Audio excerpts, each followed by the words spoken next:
ओम शांति। 5 मई की बाबा की मुरली। मीठे बच्चे, तुम रूप बसंत हो।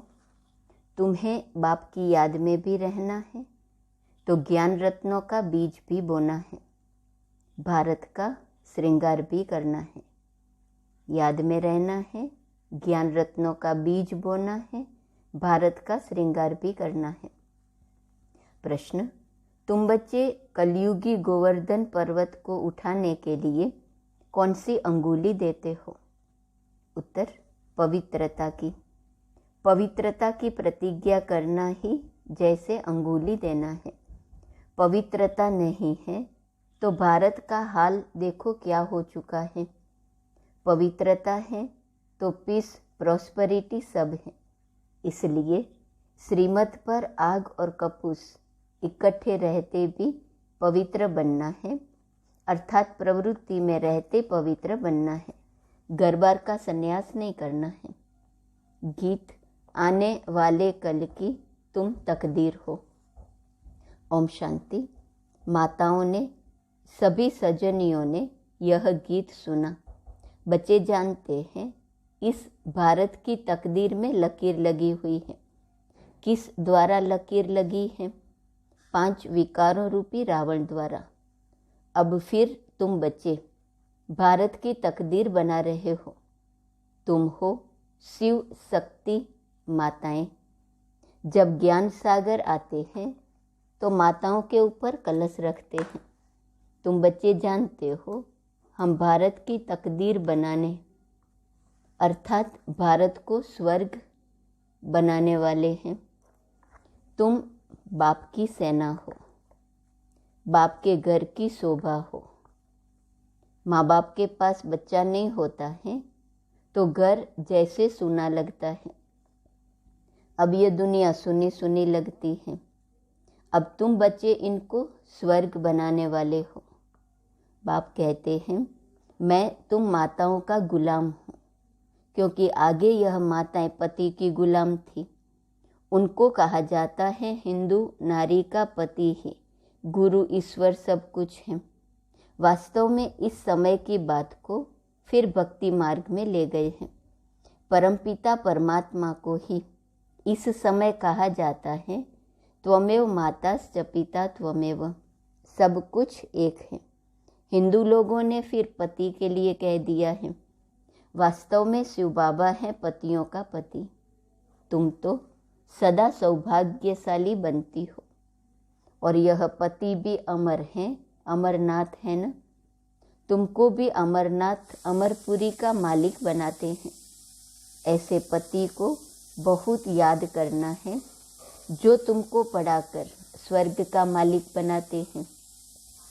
ऐसे पति को भूलने से रोना आ जाता है। बाप कहते हैं क्या तुम्हारा साजन मर गया है जो तुम रोती हो? तुमको तो अभी सदैव हर्षित मुख रहना है। देवताओं का मुखड़ा सदैव हर्षित रहता है। मनुष्य देखने से ही खुश होते हैं। देवताओं ने वह खुशी कहाँ से लाई? संगम पर बाप ने ऐसा हर्षित मुख, खुश मिजाज बनाया था। अभी पुरुषार्थ करना है, तब ही तो अविनाशी बनेंगे। बाप कहते हैं रोने की बात ही नहीं है। वाह, ऐसा सलोना साजन मिला है जिससे स्वर्ग के महाराजा महारानी बनते हो। तुम श्रीमत पर कदम कदम चलते रहो। तुम जो वर्षन सुनते हो वह एक एक वर्षन लाख रुपये का है। वह विद्वान लोग गीता वेदांत आदि सुनाते हैं तो कहते हैं यह एक एक वर्षन लाख रुपये का है, परंतु ऐसा तो है नहीं। तुम हर एक रूप बसंत हो। आत्मा रूप है न, बाप भी है रूप। फिर उनको ज्ञान सागर कहा जाता है। ज्ञान की वर्षा कराने वाला है, स्थूल पानी की बात नहीं। इसको तो ज्ञान रत्न कहा जाता है। हर एक को यह ज्ञान रत्नों का बीज बोना है। मनुष्यों को समझाना चाहिए कि तुम आत्मा हो, यह तुम्हारा शरीर है। तुम कहते हो पाप आत्मा पुण्य आत्मा। पाप परमात्मा, पुण्य परमात्मा नहीं कहते हो। इससे सिद्ध है परमात्मा सर्वव्यापी नहीं है। माया पापात्मा बनाती है, बाप पुण्य आत्मा बनाते हैं। पुण्य आत्माओं की दुनिया को स्वर्ग और पाप आत्माओं की दुनिया को नरक कहा जाता है। सबको पावन बनाने वाला सद्गति दाता एक ही बाप है। तो तुम बच्चे इस बेहद के घर के श्रृंगार हो। तुम्हें भारत का श्रृंगार करना है। वैकुंठ को वंडर ऑफ द वर्ल्ड कहा जाता है। मनुष्य 7 जिस्मानी वंडर्स दिखाते हैं, वह तो है मनुष्य के बनाए हुए। वास्तव में वंडर ऑफ द वर्ल्ड है वैकुंठ, जहाँ सब आत्माएं सदा सुखी रहती हैं। गाते भी हैं फलाना स्वर्गवासी हुआ, परंतु जब तक बाप न आए तब तक वहाँ कोई जा नहीं सकता। अब तुम बच्चे जानते हो हम वैकुंठ में जाते हैं। वह जिस्मानी वंडर्स आँखों से देखने के हैं। तुमको तो वैकुंठ में जाकर अथाह सुख भोगना है, वहाँ रोने की बात नहीं। बाप कहते हैं तुम परमपिता परमात्मा की सजनी क्यों रोती हो? शायद साजन को भूल जाती हो। साजन को भूल जाना माना उनसे विदाई लेना। सदैव उनको याद करते रहो तो रोने की बात नहीं। बाकी किसका संबंधी आदि मरता है तो रोते हैं। अब तुम जीते जी छुट्टी लेते हो। सबसे छुट्टी ले रो रो कर, फिर सदा के लिए हंस पड़ते हो क्योंकि वैकुंठ में जाते हो। यहाँ तो रोने की दरकार नहीं। बाबा ने कहा है अम्मा मरे तो भी हलवा खाना। कौन सा हलवा? यह ज्ञान का। अब तो सब मरे पड़े हैं, किसका चिंतन करें किसका न करें, इतने सब मरेंगे। कोई क्रिया कर्म करने वाला भी नहीं रहेगा। जापान में बॉम्ब से इतने मरे, फिर किसने क्रिया कर्म किया? क्रिया कर्म करने वाले भी मर जाएंगे। यह तो भक्ति मार्ग की रस्म रिवाज है। सतयुग में ऐसी बातें होती नहीं, वहाँ तो अथाह सुख है। मोहजीत राजा की कहानी भी वहाँ की है। तुमने जन्म जन्मांतर यह कथा सुनी है। अब बाप कहते हैं जो कुछ सुना है वह भूल जाओ। अब सब बाप से सुनो। Hear no evil, see no evil, talk no evil. उन्होंने बंदरों की शक्ल का एक खिलौना बनाया हुआ है। Talk no evil, see no evil, hear no evil. क्योंकि इस समय मनुष्य बंदर से भी बदतर हैं। जो सुनाओ सत सत करते रहते हैं। बाबा कहते हैं बच्चे ग्लानि की बातें मत सुनो। मैं कल्प के संगम युग पर आता हूँ। बाप को तो जरूर आना ही है, तब तो नॉलेज दे। मनुष्य कहते ऋषि मुनि आदि त्रिकालदर्शी थे। बाबा कहते बिल्कुल नहीं। लक्ष्मी नारायण भी त्रिकालदर्शी नहीं थे। त्रिकालदर्शी सिर्फ तुम ब्राह्मण बने हो। तुम्हारा यह 84वां अंतिम जन्म है। ऐसे नहीं यह ज्ञान के संस्कार दूसरे जन्म में रहेंगे, नहीं, यह प्रायः लोप हो जाते हैं। वहाँ तो राजा स्थापन हो जाती है, तो राजयोग की दरकार नहीं। तो देखो बाबा क्या कहते, मनुष्य क्या कहते हैं। रात और दिन का अंतर है। मनुष्य कहते परमात्मा सर्वव्यापी है, बाप कहते हैं नहीं। मनुष्य कहते हैं कलयुग की आयु 40,000 वर्ष पड़ी है, बाप कहते हैं नहीं। बाबा क्या कहते और मनुष्य क्या कहते? बाबा कहते रात दिन का फर्क है। वो कहते सर्वव्यापी, बाप कहते नहीं मैं सर्वव्यापी नहीं। मनुष्य कहते कलयुग की आयु 40,000 वर्ष अभी भी पड़ी है, बाप कहते हैं नहीं।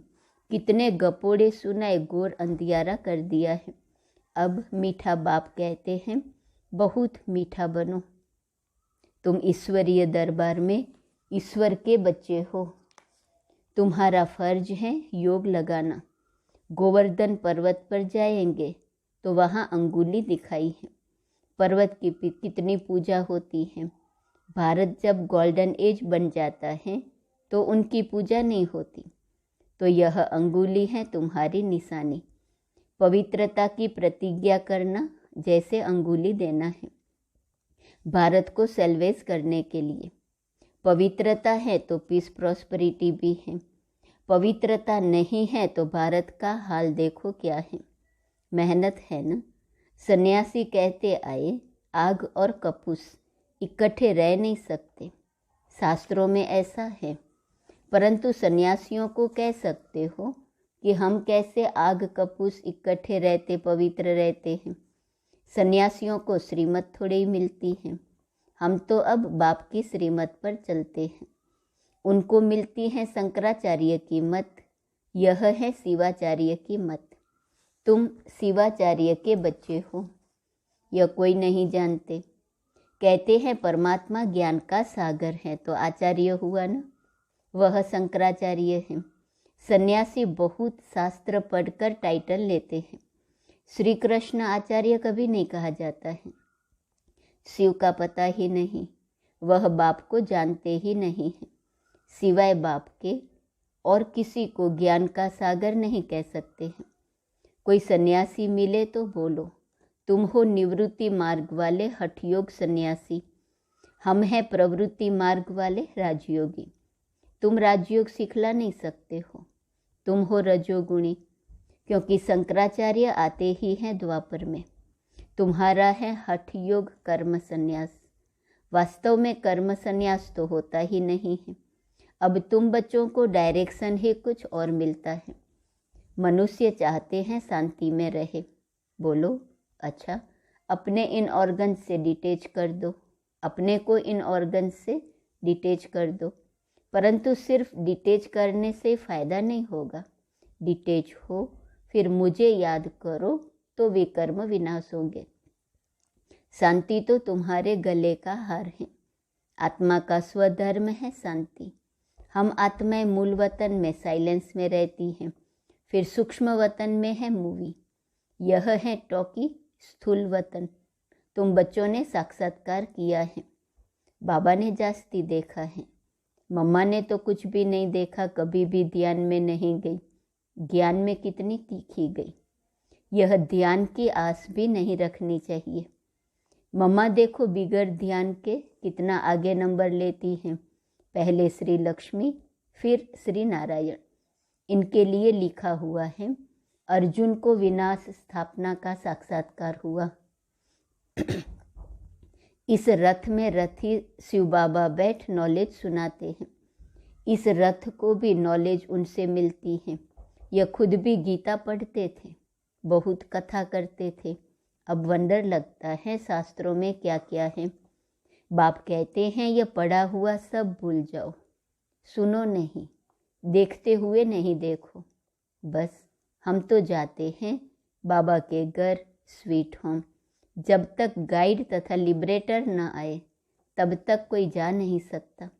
पंडा और मुक्तिदाता तो एक ही बाप है, दुखों से मुक्त कर देते हैं, इसलिए उनको गति सदगति दाता कहा जाता है।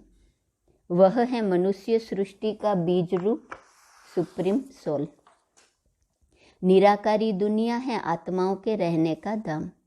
ऐसे नहीं कि ब्रह्म परमात्मा है, उसमें आत्माएं लीन हो जाएंगी। कितनी वंडरफुल बातें हैं। तुम्हारा 84 जन्म का पार्ट अविनाशी है, यह कभी मिट नहीं सकता। सृष्टि अनादि रची हुई है। सतयुग को नई सृष्टि कहा जाता है, अब है पुरानी सृष्टि। बाकी सृष्टि कोई विनाश नहीं होती। बाप आते ही हैं पतित सृष्टि को पावन बनाने। सृष्टि तो है ही। 84 जन्म तो जरूर देवताओं के ही होंगे, फिर कम होते जाते हैं। फिर क्रिश्चियन आदि का हिसाब निकाल सकते हैं। वास्तव में भारतवासियों की जनसंख्या बहुत होनी चाहिए, परंतु और धर्मों में कन्वर्ट होने कारण कम हो गए हैं। नाम ही हिंदू रख दिया है। बाप कहते हैं मैं आता ही तब हूँ जब मुझे ब्रह्मा द्वारा देवी देवता धर्म की स्थापना करनी है। शंकर द्वारा विनाश, फिर जो स्थापना करते हैं वही पालना करेंगे। गांधी जी को भी जिन्होंने मदद की, मेहनत की, आज बहुत सुखी हैं। वहाँ सुखी तो सब बनेंगे, बाकी पद में फर्क पड़ जाता है।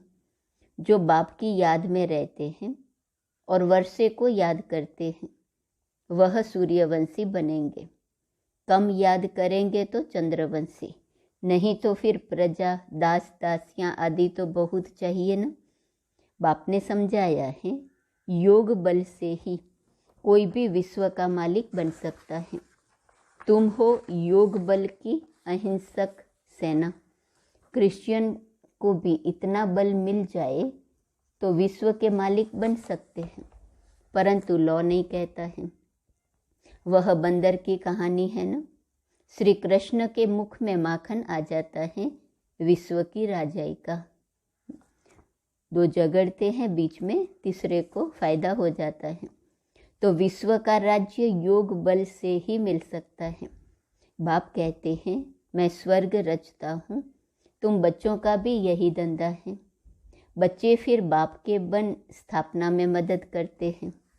अच्छा, मीठे मीठे सिकीलदे बच्चों प्रति माता पिता बाप दादा का याद, प्यार और गुड मॉर्निंग। रूहानी बाप की रूहानी बच्चों को नमस्ते। रूहानी बच्चों की रूहानी बाप को नमस्ते नमस्ते नमस्ते। धारणा के लिए मुख्य सार, पहली पॉइंट, सदा हर्षित खुश मिजाज रहना है। कभी भी रोना नहीं है। जीते जी सबसे छुट्टी ले लेनी है। किसी का भी चिंतन नहीं करना है। दूसरी पॉइंट, अपने शांति स्वधर्म में स्थित रहना है। ज्ञान और योग से तीखा जाना है। ध्यान की आस नहीं रखनी है। वरदान, यथार्थ श्रेष्ठ हैंडलिंग द्वारा सर्व की दुआएं प्राप्त करने वाले सर्व के स्नेही भव। जैसे बाप ने किसी भी बच्चे की कमजोरी को नहीं देखा, हिम्मत बढ़ाई कि आप ही मेरे थे, है और सदा बनेंगे, ऐसे फॉलो फादर करो। हर एक की विशेषता को देखते संबंध संपर्क में आओ तो आत्माओं से स्वतः आत्मिक प्यार इमर्ज होगा और बाप के साथ साथ सर्व के स्नेही बन जाएंगे। जहाँ आत्मिक स्नेह है वहाँ सदा सभी द्वारा सद्भावना, सहयोग की भावना स्वतः ही दुआओं के रूप में प्राप्त होती है। इसको ही रूहानी यथार्थ हैंडलिंग कहा जाता है। स्लोगन, अपने श्रेष्ठ संकल्पों की एकाग्रता द्वारा अन्य आत्माओं की भटकती हुई बुद्धि को एकाग्र कर देना ही सच्ची सेवा है। आज का स्वमान है, मैं मास्टर क्षमा का सागर हूँ। अव्यक्त इशारे की पॉइंट 5 मई, आप क्षमा के सागर के बच्चे हो तो परवश आत्माओं को क्षमा दे दो। अपनी शुभ वृत्ति से ऐसा वायुमंडल बनाओ जो कोई भी आपके सामने आए वह कुछ न कुछ स्नेह ले, सहयोग ले, क्षमा का अनुभव करे, हिम्मत का, उमंग उत्साह का अनुभव करे। ओम शांति।